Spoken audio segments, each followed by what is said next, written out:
ঝড় বৃষ্টি হলো নাকি? না ঝড় বৃষ্টি না, এই যে হেলিকপ্টারের একটা নেতা আসলো না, হ্যাঁ বিজেপির নেতা, হ্যাঁ। এই যে ওই নিয়ে গাড়ি দিয়ে ওই যে হেলিকপ্টারে ওই হাওয়ায় দিয়ে এগুলো উড়ে গেছে। এ আপনার বাড়ি? হ্যাঁ আমাদের বাড়ি। কি ক্ষতিগ্রস্ত হয়েছে? ক্ষতি তো এই যে বাড়ি ঘর আর ওই যে ছিল আমাদের, মানে সব মানে বাড়ি ঘরে তিরে চালটা উড়ে গেছে? হ্যাঁ ওই যে উড়ে গেছে, দেখেন ওইদিকে আরো আছে আছে। উড়ে গেছে? আরে শুনুন না, এদিকে শুনুন। উড়ে গেছে? হ্যাঁ উড়ে গেছে। কি চাইছেন এখন আপনি? কি চাইছি, এই যে আমরা গরিব মানুষ, এই বাড়ি ঘর মানে ঠিক করতে হবে, তার মানে ওইটাই তোমরা দিয়ে দিবা। দুঃখ পেয়েছি, কষ্ট পেয়েছি। আদিবাসী পাড়া এটা, এখানে তো আগে পারমিশন দেওয়াটাই ভুল হয়েছে। একটা মাঠ, ছোট্ট মাঠ, এই মাঠে অর্ধেকটা ফিল্ড করেছে মিটিং এর জন্য, আর অর্ধেকটা ফিল্ড করেছে হেলিপ্যাড করেছে। আমার বক্তব্য, এগুলো গ্রামগুলো আছে, বাড়িগুলো আছে, সবকটা বাড়ি এখানে টিনের আর ছালের। আর অবাক হয়ে গেলাম আমি যখন হেলিকপ্টার নামলো, তখন অত ঝড় বৃষ্টির মতো বাতাস আসলো কি ওরা সব টিনগুলো উড়ে গেছে, তারপর ছালগুলো উড়ে গেছে, আর ভুট্টাগুলো শেষ হয়ে গেছে। কয়টা লোক বেঁচে গেছে, এ তো আল্লাহ ভগবানের কৃপা, কে ওরা বেঁচে গেছে, না হলে কয়টা পরিবারের মৃত্যু হয়ে যেত। একটা আমি মৎস্যদানি দেখলাম, ওখানে শুয়ে আছে একটা মহিলা, শুয়ে আছে। ও দেখলো বোধহয় কিছু নতুন কিছু হচ্ছে, ও তো এক্সপিরিয়েন্স না, ও বাড়িতে ঢুকে গেছে। ওই মহিলাটা ওখানে থাকলেও মারা যেত। টিনগুলো, তারপরে মিটারটা শেষ হয়ে গেছে, ভুট্টাগুলো শেষ হয়ে গেছে। এটা কি করে হয়? আর একটা এরকম দল, এটা কে হতাবাজি দিল কি আগে কে মিথুন চক্রবর্তী আসবে, মিথুনকে পালনার লোকগুলো খেপে গেল, এবার বকা দেওয়া আরম্ভ করে দিয়েছে কে হতাবাজি দল। তো এবার একটা লোকের এটা কাটসি ভিজিট হলো না, একটা নেতারও বিজেপির, কি এখানে এসে কমপক্ষে ভাই দেখে যাই। কোনো নেতা আসলো না। আমি যখন শুনলাম, আমি র্যালিতে ছিলাম, ছুটে পড়লাম, আসলাম। আমার জেলা প্রেসিডেন্ট আছে, মহিলা নেত্রী, আমাদের এই ব্লক প্রেসিডেন্ট আছে, এরাও আমার সাথে ছিল। সবাই আমরা বলে না, আগে ওখানে যাব। আমাদের এখানকার এই স্থানীয় পঞ্চায়েতের সভাপতি ছিল অনিতা পাল, তারপরে আবার এই অঞ্চলের প্রধানও ছিল। তিনি বলে কি, দাদা এরকম ব্যাপার, আপনি তাড়াতাড়ি আসেন। যার ফলে আমি আসি। বলছে তারা গরিব মানুষ, অনেক গরিব, অত্যন্ত গরিব, তাদের ক্ষতিগ্রস্ত হয়েছে। তারা এখন কি করবে বুঝে পাচ্ছে না। কি এটা তো বিজেপি কে তোমাকে প্রশ্ন করা উচিত। আমি তো এসডিও কে বলে দিলাম, বিডিও কে বলে দিলাম, ডিএম কে বলে দিলাম। এমসিসি না হলে আমি এবার যতটুকু হতো আমি করে দিতাম।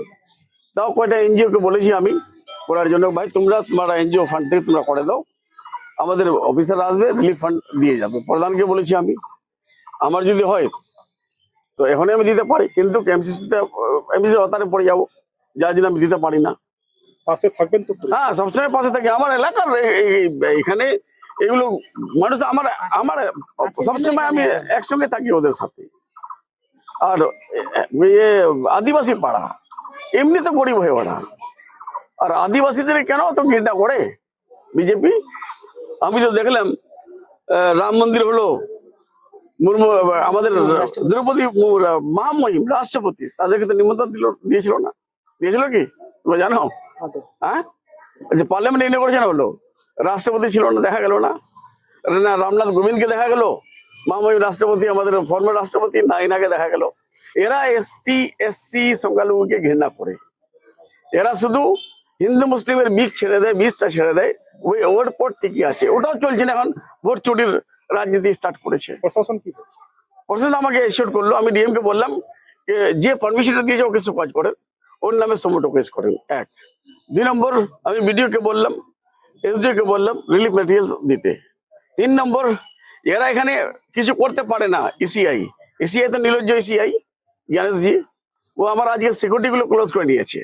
আরে তুমি তো আগে নমিনেশন আমার আটকানোর চেষ্টা করলে, তারপরে এবার আমার নমিনেশন ভুল করার জন্য চেষ্টা করলে, তাও তো কিছু করতে পারলে না। নমিনেশন তো হলো আমার, আর এবার আমি যত 1000 ভোটে জিতেছিলাম তত হাজারে ভোটে জিতবো। এখানে কারো কোনো অস্তিত্ব নাই, না কোনো এস্টাবলিশমেন্ট আছে, না কোনো পার্টি আছে এখানে। এখানে তৃণমূল কংগ্রেস আর মমতা ব্যানার্জি, আর মমতা ব্যানার্জির সৈনিকগুলো আসছে সবসময়।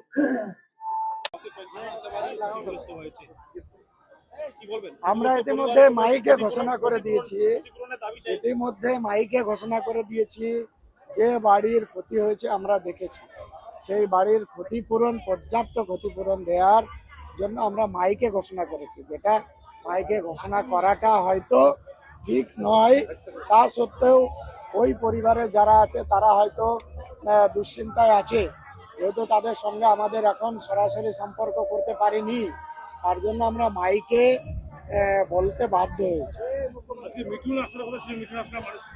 আমরা প্রথমে বললাম যে আমাদের প্রোগ্রামটা হওয়ার কথা ছিল 12টায় শুরু হওয়ার কথা ছিল। দেখলেন রাজ্য সভাপতি এখানে ভোজনের ব্যবস্থা ছিল, দুপুরবেলা এখানে এনে খাওয়া দাওয়া করবেন, তারপরে পরবর্তী প্রোগ্রামে যাবেন, এই শিডিউল ছিল। কিন্তু ওনার সাথে আসার কথা ছিল যেহেতু মিঠুন আমাদের ফিল্ম স্টার, স্বাভাবিকভাবে উনি অসুস্থ হয়ে যাওয়ার জন্য ওনাকে যাতে নিয়ে আসা যায় তার জন্য লেট করছিলেন। আপ্রাণ চেষ্টা করা হয়েছিল শেষ পর্যন্ত যাতে ওনাকে নিয়ে আসা যায়। একটা সময় এরকম পরিবেশ তৈরি হয়েছিল যে রাজ্য সভাপতি ওনাকে ছেড়ে আসতে পারবে না, এরকম একটা বিষয় তৈরি হয়েছিল। কিন্তু পরবর্তীকালে আমরা যোগাযোগ করি এবং অনুরোধ করার ফলে উনিও ওনার পরিস্থিতি দেখার পরে উনি নিজে সিদ্ধান্ত নেন এবং সেটা আমাদের প্রায় 2-2.5 ঘন্টা পরে আর আমাদের সভাস্থলে উনি এসেছেন। আমাদের সভাস্থলে আসার কথা ছিল 11টায়, আমাদের ওনার বিষয় রাখা ছিল, কিন্তু আমরা প্রায় 2.5 ঘন্টা পরে